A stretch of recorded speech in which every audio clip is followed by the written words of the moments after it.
Friends, मैं कुशल शर्मा। आप देख रहे हैं मेरा यूट्यूब चैनल कुशल क्लासेस। तो देखिए, आज हम थर्ड चैप्टर जो कि pair of linear equation in two variable है, उसकी सेकंड एक्सरसाइज का सेकंड और थर्ड क्वेश्चन करेंगे, जो कि कोफिशिएंट्स पर बेस्ड रहेगा कि हम डायरेक्टली इक्वेशंस के, पेयर ऑफ इक्वेशंस के कोफिशिएंट्स को देखकर कैसे पता करें कि वो आपस में इंटरसेक्टिंग होंगी, पैरेलल होंगी या कॉन्सिडेंटल होंगे, है ना। तो चलिए स्टार्ट करते हैं। तो देखिए 3.2 के फर्स्ट क्वेश्चन को हम ऑलरेडी कर चुके हैं। सेकंड क्वेश्चन को स्टार्ट करते हैं। क्या है? On comparing the ratios A1/A2, ये A1/A2 किसके हैं? ये x के कोफिशिएंट्स हैं। And then B1/B2 and C1/C2, इनको कंपेयर करना है। कंपेयर करके हमें ये चेकआउट करना है कि भाई जो लाइंस हैं वो लाइंस एक दूसरे को इंटरसेक्ट कर रही हैं, एक दूसरे के पैरेलल हैं या एक दूसरे के कॉन्सिडेंटल हैं। ठीक है, तो चलिए फर्स्ट क्वेश्चन को स्टार्ट करते हैं।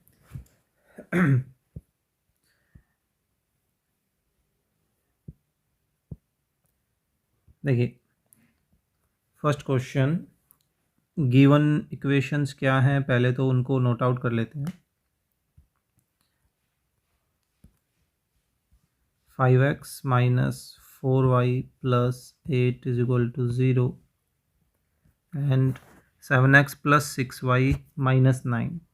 7x plus 6y minus 9 is equal to 0. अब हम इनको कंपेयर करेंगे। ठीक है, कंपेयर them with, इन्हीं के नीचे लिखने की कोशिश कर लेते हैं। ऐसा करते हैं, इसको थोड़ा सा उधर शिफ्ट कर लेते हैं।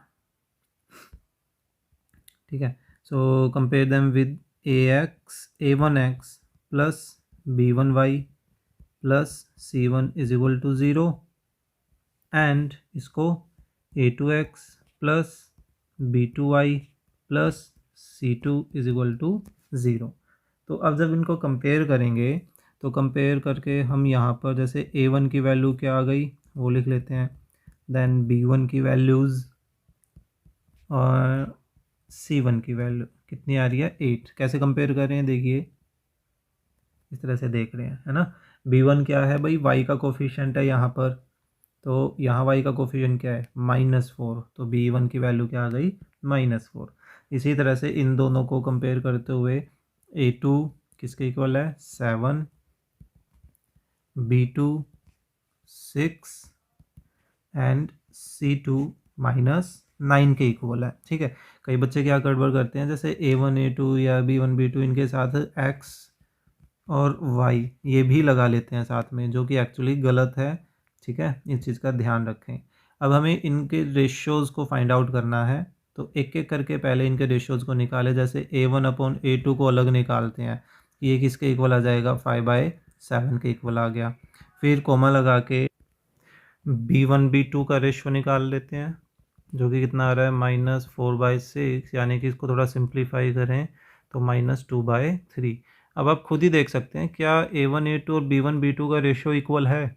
यहीं से देखते हुए चलिए भाई, ये दोनों रेशियोज आपस में इक्वल नहीं हैं। अब इक्वल नहीं है तो आपको c1 और c2 का रेशियो निकालने की ज़रूरत नहीं पड़ेगी।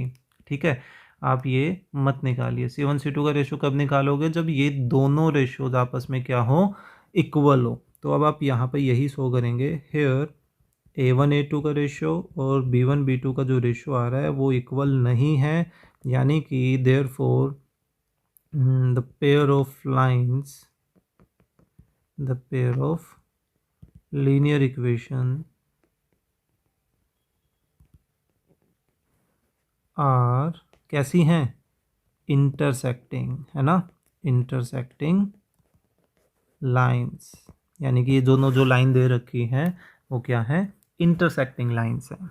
ओके, सो चलिए इसका ये फर्स्ट क्वेश्चन का क्या था, फर्स्ट पार्ट था, है ना। इसके सेकंड पार्ट को कंटिन्यू करते हैं। तो इस बार थोड़ा सा टाइम लिखने का कम करेंगे। क्या क्या है देखिए, 9x plus 3y plus 12 is equal to 0 and next one is 18x plus 6y and plus 24 plus 6y plus 24। ठीक है, सो कंपेयर देम विद, वो लिख लेना हम डायरेक्टली, मैं इसके नीचे जिससे कंपेयर करना है वो स्टैंडर्ड फॉर्म यहाँ लिख लेता हूँ ताकि हमें कंपेयर करते वक्त जो है वो दिक्कत ना हो। ठीक है, तो A1 A2 का डायरेक्ट रेशियो लेकर चले। A1 A2 का रेशियो कितना हो जाएगा, ये देखिए 9, यहाँ तो A1 9 के इक्वल है और A2 किसके इक्वल है, 18 के। किसके इक्वल आ गया, 1/2 के। चलिए कॉमा लगा के अब B1 और B2 को चेक करते हैं। B1 है 3 और B2 है 6। अब देखिए यहाँ पर दोनों इक्वल आ रहे हैं, तो ये पहचान है कि अब हमें C पर भी काम करना पड़ेगा। अब C1 C2 का रेशियो लेकर चले तो 12 और 24, और ये भी रेशियो क्या दे रहे हैं, इक्वल दे रहे हैं। तो यहाँ हमारे पास क्या हुआ, A1 A2 का रेशियो, B1 B2 का रेशियो, C1 C2 का रेशियो, सभी क्या आ रहे हैं, इक्वल आ रहे हैं। तो ये पहचान किस चीज़ की है भाई, ये पहचान कॉन्सिडेंटल लाइंस की है। Therefore the lines are coincidental lines. Clear, simple सा लॉजिक हमें यूज़ करना है। थर्ड क्वेश्चन भी एक्चुअली ऐसा ही रहेगा। थर्ड पार्ट की बात नहीं कर रहा हूँ, थर्ड क्वेश्चन। ठीक है, थर्ड पार्ट भी फटाफट कर लेते हैं। क्या है, 6x minus 3y plus 10 is equal to 0 and 2x minus y plus 9 is equal to 0, plus 9 is equal to 0। तो a1x plus b1y plus c1 is equal to 0, a2x plus b2y plus c2 is equal to 0। So a1 a2 का ratio निकाल लेते हैं, 6/2 यानी कि 3/1। Okay, b1 b2 का ratio निकालते हैं, -3/-1, माइनस से माइनस कैंसिल, 3/1 ये भी सेम आ रहे हैं। दैट मीन्स कि हमें c पर भी काम करना। ये है 10/9, 10/9 को सॉर्ट नहीं किया जा सकता है। तो यहाँ हमने क्या नोटिस किया भाई, A1 और A2 का जो रेशियो है वो B1 और B2 के रेशियो के तो इक्वल आ रहा है, लेकिन C1 और C2 के रेशियो, सॉरी, इक्वल आ रहा है लेकिन C1 C2 के रेशियो के इक्वल नहीं आ रहा है। तो ये पहचान किसकी है, देयरफॉर द लाइंस आर, कैसी लाइन है, पैरेलल लाइंस है ना, पैरेलल लाइंस है ना। Simple questions. अब देखिए थर्ड क्वेश्चन, आप खुद बोलेंगे हाँ भाई बिल्कुल सेम है। On comparing these ratios find out whether the following pair of linear equations are, क्या हैं, कंसिस्टेंट और इनकंसिस्टेंट पूछा गया है। अब कंसिस्टेंट आपको बताया था, कंसिस्टेंट कब होता है, जब हमारे पास या तो क्या है, एक सॉल्यूशन आए जिसको हम क्या बोलते हैं, यूनिक सॉल्यूशन भी बोलते हैं, है ना, या हमारे पास क्या है, इनफाइनाइट सॉल्यूशन आए, तो उस कंडीशन को क्या बोला जाता है, कंसिस्टेंसी, है ना। लेकिन अगर हमारे पास पैरेलल लाइंस आ जाती है, दैट मीन्स कि कोई भी सॉल्यूशन नहीं होता, तो उस सिचुएशन को क्या बोलते हैं, उस सिचुएशन को बोलते हैं इनकंसिस्टेंसी। तो सिंपल सा लॉजिक है, दैट मीन्स कि हमें इतना काम तो करना ही है ना। अगर हमारे पास ये सिचुएशन आ गई तो अगली लाइन में क्या बोल देंगे कि इनकंसिस्टेंट है, और ये कंडीशन आ रही है या इंटरसेक्ट की कंडीशन आ रही है तो हम क्या बोल देंगे कि वो कंसिस्टेंट है। दैट मीन्स कि हमें सेकंड क्वेश्चन जितना काम तो करना ही है। ओके, सो थर्ड का फर्स्ट चलिए ट्राई करते हैं। क्या है, 3x plus 2y is equal to 5 and 2x minus 3y is equal to 7। ठीक है, so a1x plus b1y is equal to C1। देखिए अब पीछे क्वेश्चन को और इनको कंपेयर करें तो एक चीज़ का ध्यान रखें कि भाई कांस्टेंट वाला जो पार्ट है या कोई भी कोरस्पॉन्डिंग पार्ट है, x वाला, y वाला या कांस्टेंट वाला, वो दोनों ही इक्वेशंस में सेम डायरेक्शन में होना चाहिए। जैसे फर्स्ट इक्वेशन में कांस्टेंट राइट साइड में है तो सेकंड इक्वेशन में भी कांस्टेंट राइट साइड में ही होना चाहिए। कंपैरिजन से पहले आप ये चीज़ ज़रूर देख लें, ठीक है।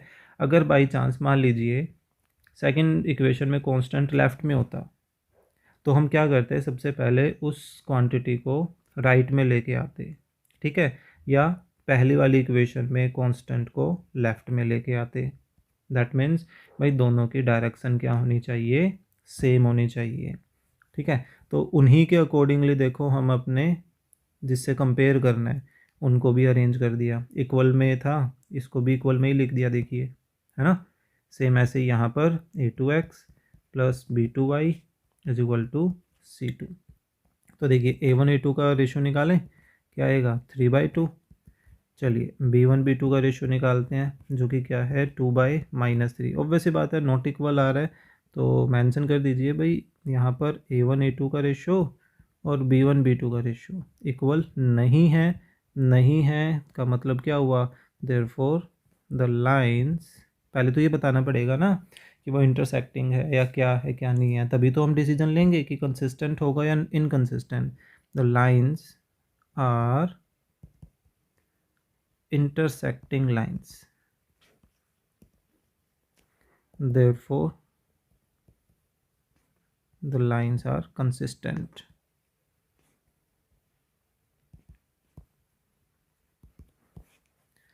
है ना, सिंपल यही था बस इस क्वेश्चन में। तो देखिए सेकंड पार्ट क्या है, 2x minus 3y is equal to 8 and 4x minus 6y is equal to 9। So compare करें, a1x plus b1y is equal to c1, a2x plus b2y is equal to c2। So a1 a2 का ratio निकालते हैं भाई 2/4 जो कि simplify होकर 1/2 बन जाएगा। b1 b2 का रेशो निकालते हैं जो कि क्या आ रहा है -3/-6, दैट मीन्स कि ये भी 1/2 आ रहा है। c1/c2 का रेशो निकालते हैं हम 8/9। भाई ये इक्वल नहीं आ रहा है तो किसकी कंडीशन हुई है बताइए। Here a1 a2 b1 b2 का रेशो तो इक्वल आ रहा है लेकिन c1 c2 का रेशो इक्वल नहीं आ रहा है। देयरफॉर द लाइंस आर, कैसी लाइन है, yes, parallel lines, and hence lines are, या सॉल्यूशन जो है वो सॉल्यूशन इज इनकंसिस्टेंट, है ना।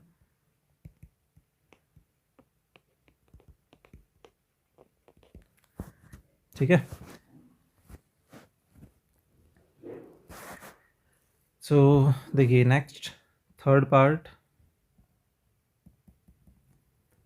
में क्या गिवन है, 3/2x plus 5/3y is equal to 7 and 9x minus 10y is equal to 14, -10y is equal to 14। तो देखिए इस पे डायरेक्टली काम स्टार्ट करने से पहले आप क्या कर सकते हैं, या तो इनका एलसीएम ले लीजिए, ठीक है। एलसीएम नहीं लेके चलना चाह रहे तो आप डायरेक्ट भी स्टार्ट कर सकते हैं, ऐसी कोई दिक्कत नहीं है। जैसे a1x plus b1y is equal to c1 and a2x plus b2y is equal to c2। तो देखिए a1/a2 लेके चलते हैं तो a1 क्या है 3/2 अपॉन a2 कितना है 9। सो 3/2 मल्टीप्लाई 1/9, ऐसे हो गया। 9 तो डिनोमिनेटर में ही रहना है और 2 भी डिनोमिनेटर में था, दोनों मल्टीपल में आ गए। अब 3 से 9 कैंसिल करें 3 तो ये 1/6 आ रहा है।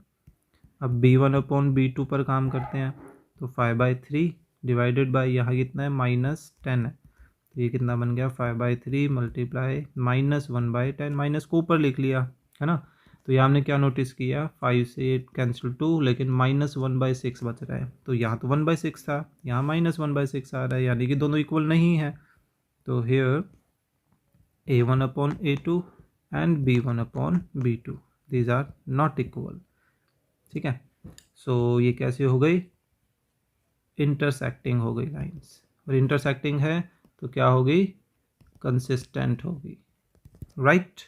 अच्छा देखिए इसको एलसीएम के थ्रू एक्सप्लेन करता हूँ कि अगर आप एलसीएम लेना चाहें तो क्या बनेगा 6, वो क्या हो जाएगा 9x plus 10y is equal to 7 है ना।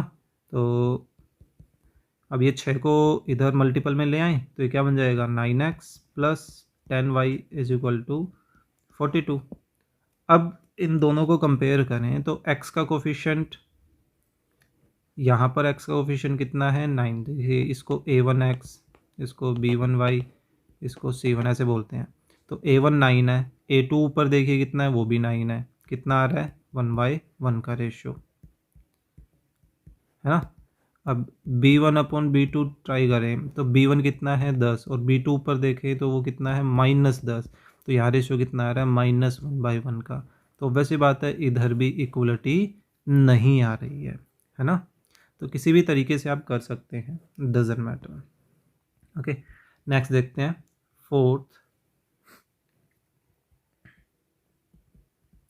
क्या है 5x minus 3y is equal to 11 and minus 10x plus 6y is equal to -22। ठीक है, so a1x plus b1y is equal to c1 and a2x plus b2y is equal to c2। So a1 upon a2 किसके equal होगा 5/-10 यानी कि -1/2 के। And b1 upon b2 किसके equal होगा -3/6 है। तो ये भी -1/2, दोनों इक्वल आ रहे हैं, यानी कि हमें c1 और c2 पर काम करना पड़ेगा, जो कि 11/-22 है, यानी कि ये भी -1/2 ही आ रहा है। तो यहाँ पर क्या सिचुएशन बनी भाई, तीनों ही रेशियोज जो हैं वो क्या हैं, इक्वल है। और ये कंडीशन किसकी होती है, कोइंसिडेंटल लाइंस की, है ना। और कोइंसिडेंटल लाइंस है तो इसका मतलब ये क्या हुई, कंसिस्टेंट, है ना, क्योंकि इसमें कितने सॉल्यूशन आते हैं, इनफाइनाइट सॉल्यूशन आते हैं, राइट। देखिए फिफ्थ लास्ट पार्ट इस क्वेश्चन का क्या है, 4/3x plus 2y is equal to 8 and 2x plus 3y is equal to 12। तो चलिए ऐसा करते हैं, इस बार इसको बिना एलसीएम के डायरेक्टली आप ऐसे भी कर सकते हैं कि भाई इधर डिनोमिनेटर में 3 है ना, तो इस 3 से मल्टीप्लाई कर दो सबको 3 से मल्टीप्लाई। तो यहाँ क्या बच जाएगा 4x, क्योंकि मल्टीप्लाई करोगे तो 3 से 3 कैंसिल हो जाएगा ना। और 3 को 2 से किया तो 6y, और 3 को 8 से किया तो 24। इस इक्वेशन को फिलहाल हमने सेम रखा क्योंकि तो पहले से सिंप्लीफाइड फॉर्म में थी। आप ऐसे भी कर सकते हैं, b1y is equal to c1 and a2x plus b2y is equal to c2। तो a1 अपॉन a2 चेक करें किसके इक्वल आ रहा है 4/2, यानी कि 2/1 के इक्वल आ रहा है। b1 अपॉन b2 चेक करते हैं, चलिए 6/3, अरे वाह ये भी 2/1 आ रहा है।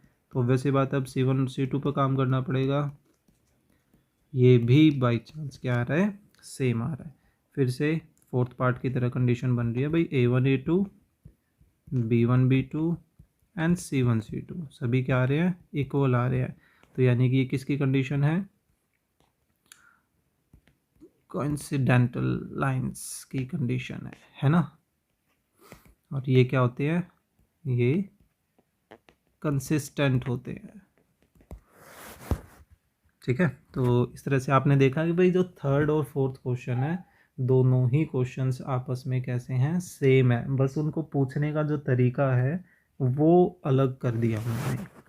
जो फोर्थ क्वेश्चन है वो हम नेक्स्ट वीडियो में करेंगे आगे, क्योंकि अब इसमें क्वेश्चन को पढ़ें तो ये क्या है कि भाई which of the following pair of line जो हैं वो कंसिस्टेंट या इनकंसिस्टेंट, यानी कि हमें इतना काम तो करना ही है थर्ड क्वेश्चन जितना, ठीक है।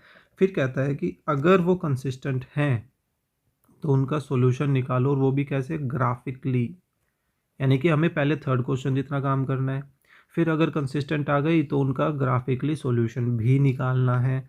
तो काफ़ी लंबे क्वेश्चन होने वाले हैं, तो इस वजह से उनके लिए एक अलग वीडियो हम तैयार करेंगे, ठीक है।